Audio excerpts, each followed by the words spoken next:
Hello दोस्तों, स्वागत है आपका अपने YouTube चैनल उज्जवल जेई में। क्या हाल? बढ़िया? कोई प्रॉब्लम? हाँ, ठीक है। अब देखो, हाँ देखो, आज हम आपके लिए एक टॉपिक लाए हैं। टॉपिक नहीं है, चैप्टर शुरू कर रहे हैं हम आपके लिए आज। जो 11th क्लास है, 11th का पहला चैप्टर है बायोलॉजी का। ठीक है, द लिविंग वर्ल्ड। क्या है? द लिविंग वर्ल्ड ये चैप्टर है। ठीक है, मैंने हेडिंग डाल दी पहले ही। द लिविंग वर्ल्ड ये चैप्टर, इसके बारे में हम आज आपको जानकारी देने क्या है ये, और इसके बारे में क्या क्या है, इस चैप्टर में क्या है। और सिंपल चैप्टर, ये चैप्टर बस 2 दिन का चैप्टर है।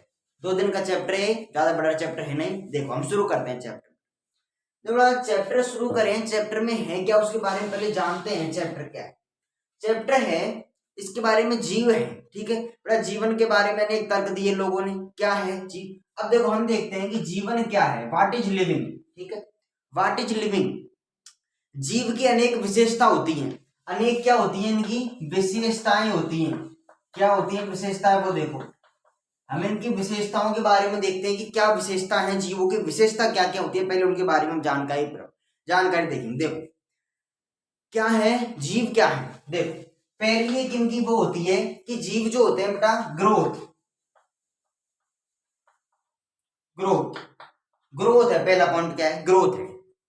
अगर मैं आपको एक बढ़िया क्वेश्चन पूछ जाता, देखो इससे रुको, पहले एक चीज बताता हूँ मैं आपको कि जो बायोलॉजी शब्द है बेटा, ये शब्द जो है, ये जो बायोलॉजी, आप जो 11th जो नए बच्चे आए हैं, वो मतलब 10th के एग्जाम दे के आए हैं, उनके लिए कि बायोलॉजी शब्द जो है, इसका प्रयोग, इस शब्द का जो यूज है, किसने किया? एक वैज्ञानिक थे बेटा, उसका नाम था लेमार्क टेवेंसस। क्या नाम था? लेमार्क टेवेंसस। लेमार्क टेवेंसस नामक वैज्ञानिक जो थे, उन्होंने बायोलॉजी शब्द का प्रयोग प्रथम बार किया। ठीक है, अब देखते हैं हम जीवों की विशेषता। क्या विशेषता है जीवों की, उनके बारे में हम आपको जानकारी देते हैं। देखो, ध्यान दो, जीवों के बारे में विशेषता, पहली इनकी विशेषता होती है ग्रोथ। ग्रोथ ग्रोथ के बारे में जाने। ग्रोथ क्या है? वृद्धि। ग्रोथ को हिंदी में क्या कहते हैं? हिंदी वालों के लिए देख लो, अंग्रेजी वालों को देख लो, दोनों मीडियम वालों देख लो। ठीक है, ग्रोथ यानी वृद्धि। वृद्धि क्या है? देखो, मैं कहता हूं कोई जीव है, जीवों के साइज, जीवों का साइज, ठीक है, आकार, ठीक है, वेट, ठीक है, जीवों के आकार, मैं हिंदी बोलता हूं, देखो, जीवों की आकार, आकृति, भार व उनकी लेंथ, उनकी जो लंबाई है, उनमें अनुत्क्रमणीय जो बढ़ोतरी है, उनको वृद्धि कहते हैं बेटा। क्या बोला मैंने? कोई भी जीव है, जीवों का वेट, ठीक है, उनकी साइज, उनकी लेंथ, जो उनमें अनुत्क्रमणीय जो बढ़ोतरी होती है, उसको क्या कहते हैं? हम वृद्धि कहते हैं, ग्रोथ कहते हैं। बेटा, ये जो वृद्धि है ना, ये जीवों का सामान्य गुण बन चुका है। अब कोई क्वेश्चन आ जाए, पेपर में क्वेश्चन आ गया यहाँ पे, चलो 2024 में क्वेश्चन आ गया बोर्ड में कि जो जीवों का वृद्धि जो है, जीवों का सामान्य गुण क्या है? वृद्धि जीवों का सामान्य गुण क्या है? तो आप आंसर देना है कि जो ग्रोथ है, वो जीवों का एक जर्नली सामान्य गुण बन चुका है, क्योंकि जो वृद्धि है, वो निर्जीव भी करते हैं और सजीव भी करते हैं। ठीक है, निर्जीव भी करेंगे और सजीव भी करेंगे, दोनों करेंगे। मेरा कहने का मतलब आपसे इतना है। क्यों करेंगे वो सुनो। देखो, अब मैं आपको जानकारी देता हूं। देखो, सजीव भी वृद्धि करते हैं। अब हम छोटे थे पहले, अब बड़े हुए, हमें तो क्या अंत कारकों की वजह से वृद्धि हुई। परंतु बाह्य कारक जैसे कोई पहाड़ था बेटा, वो पहले छोटा था पहाड़, अब वो पहाड़ बड़ा हो गया, तो उसने वृद्धि करी। तो अब देख, सजीव ने वृद्धि करी और निर्जीव ने वृद्धि करी, दोनों ने वृद्धि करी। अतः जीवों का ये क्या है सर? सामान्य गुण है। बताओ, ऐसा कह दो, होगा, याद हो गया जीवों का सामान्य गुण आता है कि ग्रोथ को परिभाषित कीजिए, तो आपको इतना ही लिखना है कि जीवों का वेट, उनका उनका मतलब साइज, आकार, उनकी लेंथ, लंबाई में अनुत्क्रमणीय जो बढ़ोतरी होती है, उसको वृद्धि कहते हैं। क्या कहते हैं उसको? वृद्धि। फिर से सुनो, जीवों के भार, आकार, आकृति व उनकी लंबाई में होने वाली अनुत्क्रमणीय बढ़ोतरी को क्या कहते हैं? वृद्धि कहते हैं। ठीक है, और वृद्धि जीवों का एक जर्नल, एक सामान्य गुण बन चुका है, क्योंकि सजीव भी वृद्धि करते हैं और निर्जीव भी वृद्धि करते हैं। ठीक है, अब मैं बात करता हूं अगला जो विशेषता है इनकी। देखो, अगली विशेषता की बात करते हैं। देखो, अगली विशेषता है बेटा, पहली होगी ग्रोथ। अब देखो, रिप्रोडक्शन। अब अगली क्या है? रिप्रोडक्शन। रिप्रोडक्शन ये क्या है? ये भी इसे हिंदी में कहते हैं जन्म। ठीक है, देखो, जनन कहते हैं इसको हिंदी में, रिप्रोडक्शन। ठीक है, इसका दूसरा गुण है जीवों का। देखो, इसमें क्या है, यह जीवों में पाए जाने वाला वह एक प्रक्रम है, ठीक है, जीवों में पाए जाने वाला वह प्रक्रम है बेटा, इससे जीव अपने ही समान मेरे, अब मैं क्या करूंगा, मेरे ही समान दूसरे जीव उत्पन्न कर सकूं, ठीक है। अगर कोई आदमी है, ऐसे कुत्ता है, कुत्ते ने खुद के समान दूसरा पैदा कर दिया, ठीक है, अब उसने जो पैदा किया वो क्या है, जनन का प्रक्रम है, ठीक है। ये रिप्रोडक्शन होता है, रिप्रोडक्शन के बारे में इतनी जानकारी मैंने आप दे दी। जैसे आपसे एग्जाम्पल में पूछूं, एग्जाम्पल होता है कि मटर का बीज है, एक मटर का बीज है, मटर के बीज से अगर मटर का पौधा बन गया तो वो जनन की क्रिया से हुआ है। सरसों के बीज से सरसों का जो पौधा बना है वो जनन की क्रिया है, ठीक है। आपको अगर आपसे कोई डेफिनेशन पूछे तो आपको याद रखना है, यह जीवों में पाए जाने वाला वह प्रक्रम है जिससे जीव अपने ही समान दूसरे संतति जीव या नए जीव बना ले, उसे क्या कहते हैं, रिप्रोडक्शन। ये जीवों का सेकंड गुण है बेटा। आपके दो गुण कंप्लीट हुए, आपको याद हो गए होंगे। पहला गुण क्या था, ग्रोथ, ग्रोथ यानी वृद्धि। वृद्धि क्या होती है, जीवों के भार, जीवों का देखो भार मतलब क्या होता है, वेट उनका, ठीक है, उनकी साइज और उनकी लेंथ में अनुक्रमण जो बढ़ोतरी होती है उसको क्या कहते हैं, वृद्धि कहते हैं। और ये रिप्रोडक्शन में कुछ नहीं है कि वह प्रक्रम है जिससे जीव अपने समान दूसरे संतति जीव उत्पन्न करते, उसे रिप्रोडक्शन या जनन कहते हैं। मटर के बीज से मटर का पौधा, सरसों के बीज से सरसों का पौधा, सॉरी। अब देखो तीसरा पॉइंट, तीसरा गुण क्या है, व्हाट इज दिस तीसरा गुण, देखो अब हम देखते हैं बेटा तीसरा गुण। देखो तीसरा गुण क्या है जीवों का, जीवों का तीसरा गुण है, मैं बताता हूं आपको, मेटाबॉलिक, ठीक है। तीसरा गुण क्या होता है, मेटाबॉलिक, ये होता है मेटाबॉलिक। इसको हिंदी में कहते हैं उपापचय, ठीक है, उपापचय। मेटाबॉलिक को हिंदी में क्या कहते हैं, उपापचय। उपापचय होता क्या है, सुनो, ये जीवों का तीसरा पॉइंट है। इसमें होता क्या है मैं बताता हूँ। देखो मेटाबॉलिक में होता है जीवों में, सजीवों में होने वाली, मतलब सजीव होने वाली संश्लेषणाकारी विश्लेषणाकारी जो क्रिया हैं, इन क्रियाओं को सामूहिक रूप से या एक सामूहिक रूप से अगर मैं कहूं तो वही क्या है, मेटाबॉलिक उपापचय कहलाता है, ठीक है। ठीक है, मैं इतना कह सकता हूं बेटा कि सजीवों में नियमित रूप से रोजाना होने वाली, डेली होने वाली, ठीक है, सजीवों में नियमित रूप से होने वाली संश्लेषणाकारी व विश्लेषणाकारी जो क्रिया हैं, इन क्रियाओं को सामूहिक रूप से क्या कहते हैं, मेटाबॉलिक में यानी उपापचय कहते हैं।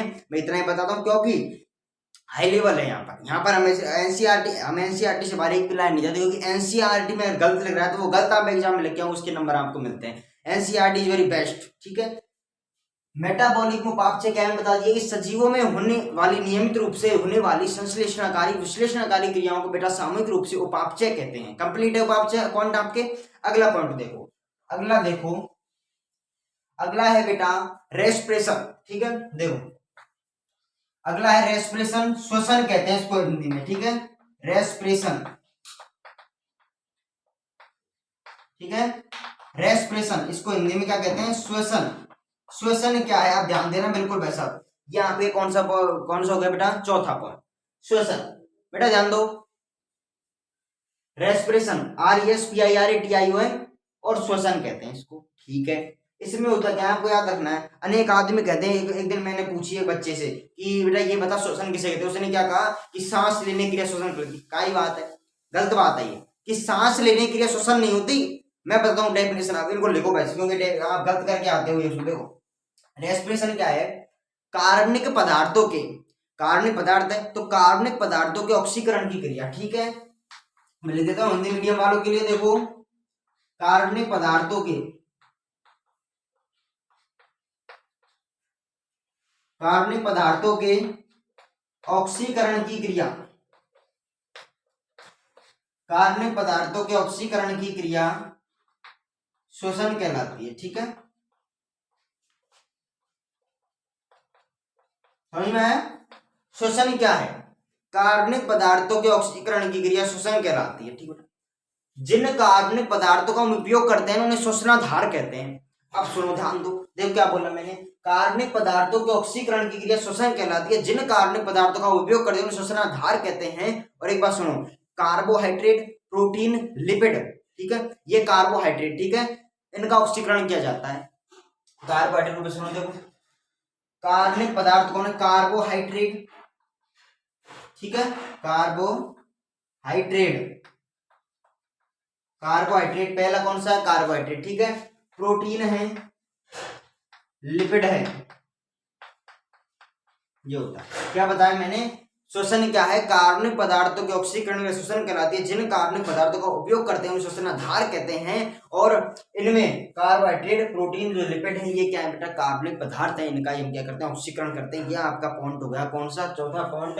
और वो कौन सा है? श्वसन, रेस्पिरेशन। अब अगला है आपके लैंग्वेज, भाषा। देखो यहां तक कंप्लीट आपके 4 पॉइंट देखे। कौन कौन सा?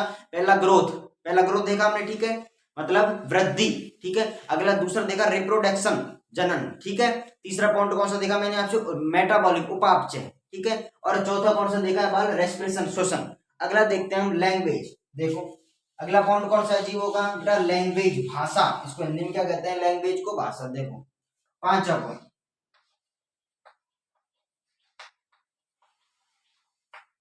इसे क्या कहते हैं हिंदी में? भाषा। देखो भाषा क्या है समझो, हिंदी में समझो, बिल्कुल हिंदी में इतना मजा इतना अंग्रेजी में ही नहीं। देखो लैंग्वेज, भाषा क्या है? भाषा विचार संप्रेषण का एक साधन। आपके थॉट है, आपके मन में विचार है, इन विचारों को आप दूसरे आदमी तक कैसे पहुंचाएं? पहुंचाने के लिए आप किसका उपयोग करते हैं? भाषा का उपयोग करते हैं, ठीक है। भाषा का उपयोग करेंगे, ठीक है। क्या है? यह एक विचार संप्रेषण का साधन होता है। इसकी सहायता से आप अपने थॉट को दूसरे तक पहुंचा सकते हैं, दूसरे को बता सकते हैं। यही एक भाषा होती है। समझ में आया? बस भाषा में इतना ही, भाषा में ज्यादा कुछ में नहीं लिखना आपको, ठीक है। इतना लिखना है कि भाषा जो होता है वो विचार संप्रेषण का एक साधन है और आप इसकी सहायता से आदान प्रदान, विचार जो होते हैं, थॉट जो होते हैं, इनका आदान प्रदान कर सकते हैं। यही भाषा है, यही भाषा। कर लोगे भाषा, ठीक है। बेटा अगला हेडिंग डालो, आप हेडिंग डालो, ठीक है। मैं लिखूं इस भाषा को, लिखने जो लिख लो, मैं बोल रहा हूँ लिखो। क्या है भाषा?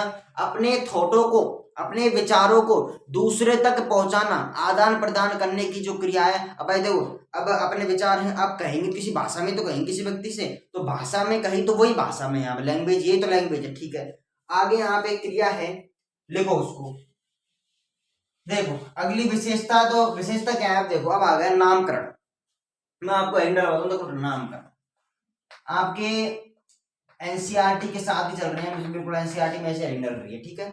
नामकरण, नामकरण का प्रक्रम होता क्या है? देखो इस प्रक्रम के अनुसार जीवों को नाम देने की जो क्रिया है, सुनो, जीवों को नाम देने की क्रिया ही नामकरण कहलाती है। और तो एक सीधी परिभाषा हमको तो इतना याद रखो बस। नामकरण क्या है?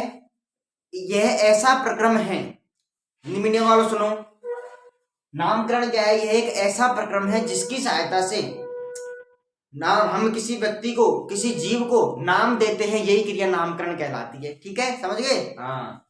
अब है, एक आदमी आया, उसने कहा सर नामकरण तो किया, पर नामकरण की आवश्यकता क्या है? नामकरण तो हो गया, नामकरण की आवश्यकता होती क्या है? आप कहते हो जब सही नामकरण है, इसमें क्या करते हैं हम? किसी जीवों को नाम देने के लिए नामकरण कहलाते हैं। आवश्यकता क्यों पड़ी? अगली हेडिंग डालता हूं मैं यहाँ पर नीचे ही आपको, कि नामकरण की आवश्यकता। क्या डालता हूं? नामकरण की आवश्यकता। सुनो, नामकरण की आवश्यकता इसलिए पड़ी, क्यों पड़ी? इससे अब एक समूह, समझो नामकरण की आवश्यकता क्यों पड़ी, समझना। एक समूह है, अब समूह में बैठे हैं कोई अनेक अनेक अनेक व्यक्ति बैठे हैं। अब आप किसी का नाम जानते हो, आपके क्लास में गए, क्लास में आप उसका नाम जानते हो, उसका नाम बुला के आप सर दिन उसको बुला लेते हो कि वैसा आ जाओ, बुला लिया। अगर उसका नाम ही नहीं होता आप उसको कैसे बुलाते? इसलिए नामकरण की आवश्यकता इसलिए पड़ी क्योंकि किसी व्यक्ति की एक विशिष्ट पहचान, एक आइडेंटिफिकेशन, उसकी एक पहचान हो सके, उस पहचान को बताने के लिए आप नामकरण करते हैं वैसा। क्योंकि अगर एक समूह में आदमी बैठे हैं तो उन आदमी में एक आदमी विशिष्ट पहचान उसके नाम से होगी। ऐसे बैठे हैं अनेक आदमी बैठे, उसमें एक कोई बैठा है, किसी भी नाम का व्यक्ति बैठा है, तो आप उसका नाम लेके सर दिन उसको बुलाने वैसे आ जाओ। ऐसे मैंने बढ़ते ये झुंड है, उनमें कोई भी आदमी बैठा है, आप उसका नाम जानते हो तो उसके नाम में से नाम आप लेते ही वो खड़ा हो जाएगा, क्योंकि उसकी पहचान है, विशिष्ट पहचान है उस नाम से। इस प्रकार नामकरण की आप समझ में आ गया वैसा, कि नामकरण क्या है? जिसमें व्यक्ति को, वह प्रक्रम जिसमें व्यक्ति को विशिष्ट नाम दिया जाता है उसे तो नामकरण कहते हैं। आवश्यकता क्यों पड़ी? क्योंकि हम एक व्यक्ति की विशिष्ट पहचान, एक आइडेंटिफिकेशन, एक आइडेंटिटी, उसकी आइडेंटिटी हो, उसकी पहचान हो, वो करने के लिए हम क्या करते हैं? नामकरण की आवश्यकता। समझ में आया? नामकरण क्या है? नामकरण की आवश्यकता हो गई। अब अगली हेडिंग डालो आप, यहां तक कंप्लीट होगा, ठीक है। अब क्या हुआ? अब ध्यान देना सब, यहां से बोर्ड में क्वेश्चन पूछ जाता है।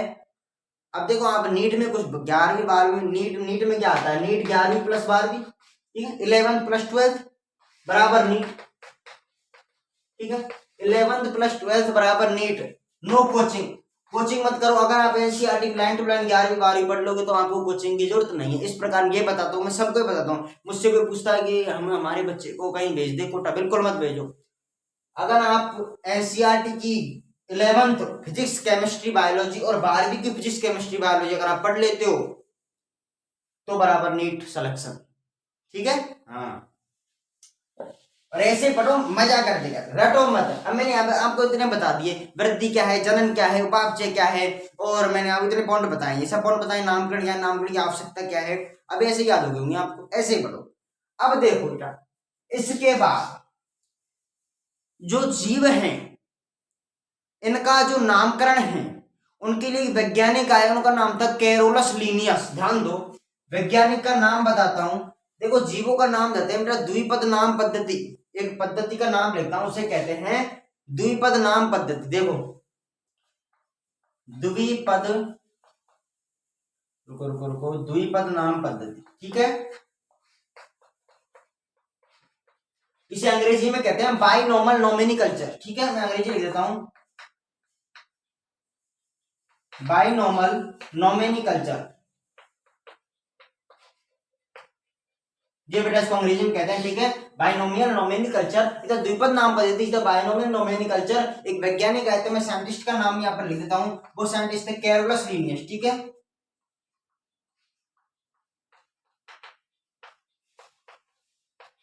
ठीक है, ये एक वैज्ञानिक का नाम है जो द्विपद नाम पद्धति के क्या है, मतलब इनके मतलब द्विपद नाम पद्धति आपसे पूछे, द्विपद नाम पद्धति आपके पूछ ली 11वीं में आ जाए बेटा एग्जाम में क्वेश्चन कि द्विपद नाम पद्धति किसने दी, Carolus Linnaeus, the scientist of द्विपद नाम पद्धति कैरोलस लीनियस, ठीक है। Binomial nomenclature the scientist Carolus Linnaeus, ठीक है। अंग्रेजी मीडियम वालों के लिए अंग्रेजी लिख देते हैं थोड़ी बहुत, ठीक है। द्विपद, देखो अंग्रेजी मीडियम वालों को सुनो, आपको हिंदी में पढ़ो पर उसको अंग्रेजी में कन्वर्ट करो, क्योंकि आपने फर्स्ट क्लास से लेकर 10th क्लास तक अंग्रेजी पढ़िए, तो आप हिंदी पढ़ो अब, क्योंकि हिंदी में जो 11 12 तक हिंदी में समझ में आती है बढ़िया, उसको अंग्रेजी में कन्वर्ट कर लो। हाँ, ठीक है। द्विपद नाम पद्धति के द्वारा हम जीवों का नाम लिखते हैं, इसमें इसके साइंटिस्ट हैं कैरोलस लीनियस, ठीक है। अब द्विपद नाम पद्धति में होता क्या है सुनो, तो मैं आपको बताता हूँ द्विपद नाम जो पद्धति है इसमें होता क्या है वो सुनो। देखो ध्यान दो ना, द्विपद नाम पद्धति में होता क्या है, देखो द्विपद नाम में आगे लिखता हूं, देखो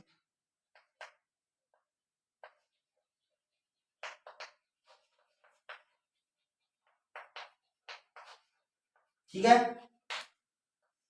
इसमें होता क्या, ध्यान देना, इसमें पहला पॉइंट हम आपको बताते हैं, ठीक है। पहला पॉइंट देखते हैं बाइनोमियल नोमेनिकल्चर, जो इसमें बेटा पहला पॉइंट देखो क्या बोला कि बाइनोमियल नोमेनिकल्चर। अब इसके बारे में देखेंगे पॉइंट क्या क्या पॉइंट है इसके, ठीक है। अब आपने जो हम तक पढ़ा वो कंप्लीट हो गया है ना, क्या देखा हमने, कुछ नहीं देखा यार। क्या है, हमने श्वसन देखा, श्वसन होता क्या है, कार्बनिक पदार्थों के ऑक्सीकरण क्रिया श्वसन कहलाती है। जिन कार्बनिक पदार्थों का हम उपयोग करते हैं उन्हें श्वसन आधार कहते हैं बेटा। और सभी व्यक्तियों में कार्बनिक पदार्थ उपस्थित होते हैं, ठीक है, कार्बन उपस्थित होते हैं, ठीक है। ये बात हम श्वसन देखी और बॉन्ड हमने सब देख लिया। अब इसके बाद द्विपद नाम पद्धति किसने दी, बाइनोमियल नोमेनिकल्चर, साइंटिस्ट कौन थे, कैरोलस लीनियस, ठीक है। यहाँ पर लिख देता हूं इसके बारे में, साइंटिस्ट भी देखो, साइंटिस्ट क्या था,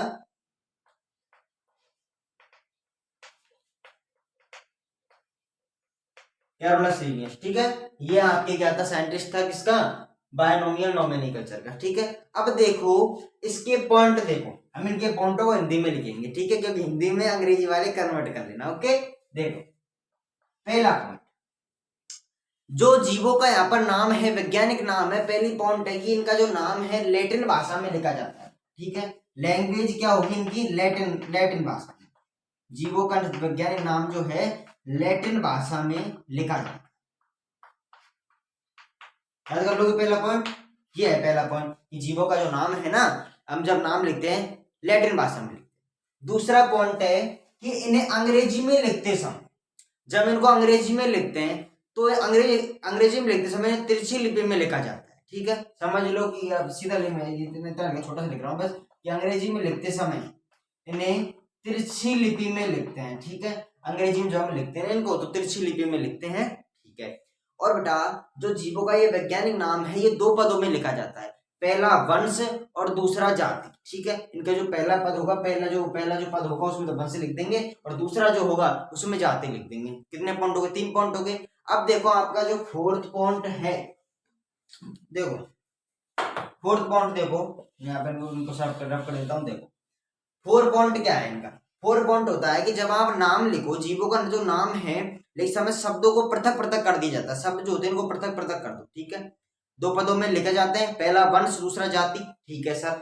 अब मैंने कहा कि जब आपने पहला वंश लिखा दूसरा जाति, जो जाति का नाम है, सुनो, जो जाति का नाम है वो हमेशा स्मॉल लेटर में, छोटे अक्षरों में लिखा जाएगा, ठीक है। सुन लो, जाति का जो नाम है वो हमेशा स्मॉल लेटर में लिखा जाता है, ठीक है। याद रखना, कभी आप जाति का नाम लिखो तो स्मॉल लेटर में लिखिए, ठीक है। जाति का नाम लिखा, जाति का नाम स्मॉल लेटर में लिख दिया, तो स्मॉल लेटर में जाति का नाम लिख देने के बाद छोटे कोष्ठक में, ये छोटा कोष्ठक होता है, ठीक है, छोटे कोष्ठक में उस साइंटिस्ट का नाम संक्षिप्त में लिख देते हैं, ठीक है। आपने लिया भाई जाति का नाम, बेटा मैंने कहा कि पहला वंश होता है दूसरा जाति होता है, जाति का नाम अपने स्मॉल लेटर में लिखेंगे। स्मॉल लेटर में लिखने के बाद जब जो स्मॉल लेटर में नाम लिख दिया, उसके बाद छोटे कोष्ठक में आप जो साइंटिस्ट है उनका नाम संक्षिप्त में लिख देते हैं, ठीक है। ये आपके जो पॉइंट है मैंने आपको बता दिए हैं, इतने यहाँ थे। द्विपद नाम बचते। पहला पॉइंट क्या था कि जब जो नाम है इनके नाम लैटिन भाषा में लिखे जाते हैं, अंग्रेजी में लिख तिरछी लिपि में लिखा जाता है, 2 पदों में लिखे जाते हैं, पहला वंश होगा दूसरा जाति होगा। जब जाति का नाम लिखें तो जाति का नाम स्मॉल लेटर में लिखते हैं और जाति के नाम के जस्ट बाद कोष्ठक में क्या लिखेंगे, कोष्ठक में मतलब जाति का नाम छोटे कोष्ठक में आप संक्षिप्त में साइंटिस्ट का नाम लिखो, छोटे कोष्ठक में, ठीक है, बड़े में नहीं, बड़ा लगा दो, छोटे कोष्ठक में नाम लिखते। ये आपके क्या है, इनके पॉइंट है द्विपद नाम पद्धति के। ओके, हाँ बेटा, क्या बोला मैंने कि जाति का जो संपूर्ण नाम है, जाति का कंप्लीट नाम आपको स्मॉल लेटर में लिखना है, ठीक है। और अब मैंने कहा कि 2 पदों में होगा, पहला वंश दूसरा जाति। जब आप वंश का नाम लिखो, मैं क्या कह रहा हूं, वंश का जब आप नाम लिखो, वंश के नाम का पहला अक्षर, ठीक है, वंश के नाम का जो पहला अक्षर है वो किसमें लिखना है, कैपिटल में लिखना है, बड़े अक्षरों में लिखना है, ठीक है, समझ जाओ इतने में, ठीक है। जाति का संपूर्ण नाम किसमें लिखना है, कंप्लीट नाम आपको स्मॉल लेटर में लिखना है, कोष्ठक में। उसके बाद जाति का नाम लिखते तो कोष्ठक में आपको उसकी क्या लिखनी है, मतलब उस साइंटिस्ट का नाम लिखना है, ठीक है।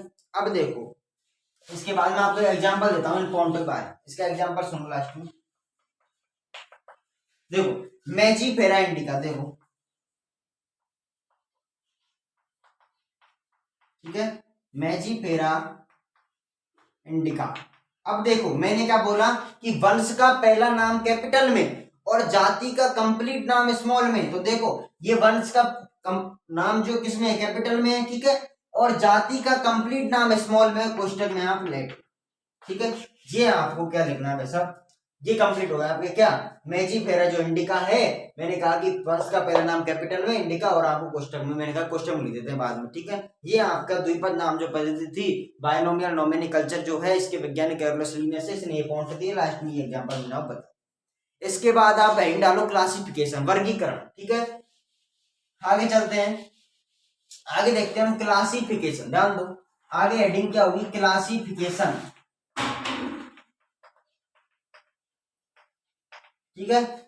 क्लासिफिकेशन क्या होता है, क्लासिफिकेशन ध्यान दो, क्लासिफिकेशन होता है जीवों को समानता अथवा असमानता के आधार पर, ठीक है, जीवों को समानता अथवा असमानता के आधार पर या तो भिन्न भिन्न या समान समूह में बांटने की जो क्रिया है, ठीक, इसमें सुनो कि जीवों को समानता अथवा असमानता के आधार पर भिन्न भिन्न या समान समूह में जो बांटने की क्रिया है वो क्लासिफिकेशन कहलाती है। मैं इतना ही बताऊं शॉर्ट, क्योंकि शॉर्ट याद करो, ठीक है। जीवों को समानता असमानता के आधार पर समान या भिन्न भिन्न समूह में बांटने की क्रिया है क्लासिफिकेशन कहलाती है। मुझे बताओ, क्वेश्चन पूछा एक बच्चे ने कि सर क्लासिफिकेशन की आवश्यकता ही क्यों पड़ी, ठीक है, इसकी आवश्यकता क्यों पड़ी, याद रखना क्लासिफिकेशन की आवश्यकता, इसका जो आवश्यकता इसलिए पड़ी क्योंकि हमारा जो हम वहां पर रहते हैं, हम उस जगह रहते हैं, वहां पर जीव जातियों की जो संख्या है 1.7 से 1.8 मिलियन पाई जाती है। मतलब क्या क्या पाई जाती है, मतलब क्लासिफिकेशन की आवश्यकता, जो आवश्यकता है क्लासिफिकेशन की आवश्यकता क्यों पड़ी, क्योंकि जो जीव जाति कितनी पाई जाती है, 1.7 से 8 मिलियन पाई जाती है। इनका एक साथ अध्ययन कर पाना मुश्किल है। एक साथ अध्ययन कैसे कर पाएंगे? 1.7 से 1.8 है, अर्थात इन्हें हम क्या करते हैं? बांटते हैं। इसलिए क्लासिफिकेशन की आवश्यकता पड़ी। ठीक है, कोई पूछे आपसे क्यों पड़ी, कह देना कि हमारे जो हम जहाँ पर रहते हैं यहाँ पर संसार में 1.7 से 1.8 बिलियन क्या पाई जाती है, मतलब प्रजातियां पाई जाती है। इनके एक साथ अध्ययन कर पाना मुश्किल है, इसलिए हमने क्लासिफिकेशन की हमको आवश्यकता। ठीक है, इतना आपको यहाँ पर बताना है। इसके बाद देखो मैं आपको एक क्रम बताऊंगा, जैसा कि आपको इस समय स्क्रीन पर दिख रहा होगा वहां पर। ठीक है, आपको इस समय स्क्रीन पर वहां पर दिख रहा है, जो आपको मैं यहाँ पर लिखवा दूंगा, एक पर यहाँ पर दिख रहा होगा आपको। ठीक है, स्क्रीन पर मैंने दिखा रखा है। देखो अब क्या है, मैं आपको पहले हिंदी में बोलता हूँ। जाति, वंश, कुल, गण, वर्ग, संघ, जगत, ये आरोही क्रम होता है। ठीक है, कैसे? देखो मैं लिख देता हूँ एक बार, वहां तो मैंने दिखाई दिया, एक बार देख लो। जाति को कहते हैं स्पीसीज। ठीक है, ठीक है, स्पीसीज। स्पीसीज के बाद आएगा, स्पीसीज के बाद जीनस। ठीक है, स्पीसीज के बाद जीनस। ठीक है, जाति, वंश, फिर आएगा कुल। कुल को कहते हैं फैमिली। ठीक है, जाति, वंश, कुल, गण। अब देखो गण क्या होता है? गण को कहते हैं आप अंग्रेजी में ऑर्डर कहते हैं। ठीक है, ऑर्डर। जाति, वंश, कुल, गण, वर्ग। वर्ग को कहते हैं क्लास। जाति, वंश, कुल, गण, वर्ग, संघ। अब आएगा देखो संघ को कहते हैं फाइलम। ठीक है, क्या कहते हैं? फाइलम। PHYLUM। ठीक है, फाइलम। ऐसे करो, वो आप मैं यही लिख देता हूं ऐसे। ठीक है, फाइलम के बाद आएगा किंगडम। जाति, वंश, कुल, गण, वर्ग, संघ, जगत, ये आरोही क्रम होता है। मैं आपको species, genus, family, order, class, phylum और किंगडम। ठीक है, अब मैं आपको इनकी डेफिनेशन ऐसे सुन लो, लिखाने क्या जरूरत है। स्पीसीज क्या होता है? जाति। जाति होता है जिस जाति क्या होती है? देखो एक समूह होता है, समान व्यक्तियों का समूह है। ठीक है, और हम अपने समान दूसरे, अब एक साथ जाति होती है, हम रहते हैं यहाँ पर, जाति रहती है। जाति में होता है क्या? अपने समान ऐसे जन्म किया, जन्म के बाद अपने समान दूसरे संतति उत्पन्न कर देते हैं, वो जाति होती है। एक ही जाति, एक समूह होता है। जातियों का जो समूह है, ठीक है, जातियों का समूह बना तो क्या बन गया? वंश बन गया। वंश का समूह बना, कुल बन गया। मतलब जाति, वंश, कुल, फिर गण, वर्ग, संघ, जगत। ठीक है, संघ जो है ये दूसरा सबसे बड़ा समूह है। ठीक है, इसके बाद जगत हो गया, किंगडम। ठीक है, ये इनकी डेफिनेशन होती है, ऐसे याद करो। और तो ऐसे तो बड़ी बड़ी खान तक लिखाएंगे हम। ठीक है, species, genus, family, order, classification, phylum और किंगडम, ये इनका आरोही क्रम होता है। और आपको स्क्रीन पर ऐसा दिख रहा है, वो आप लिख लेना उसमें से। ठीक है, अगर इसमें कोई प्रॉब्लम हो तो। ओके, अब यहां तक हो गया आपके, है ना? अब आप कुछ नहीं आएगा। अब आपके क्या होगा? देखो आपके अब है, अब जो पॉइंट आएंगे आपके, ये तो हो गए। देखो स्पीसीज, जाति जो है, ये तो हो गया काम। अब हम आपको अगली वीडियो में आपके कम से कम जो अगली वीडियो में बनाएंगे उसमें आपका चैप्टर खत्म हो जाएगा। अर्थात आपको अगर ये वीडियो अच्छी लगी हो तो इसमें अच्छी लगी तो शेयर करें, लाइक करें, कमेंट करें, और कोई प्रॉब्लम हो तो कमेंट में बताएं। धन्यवाद।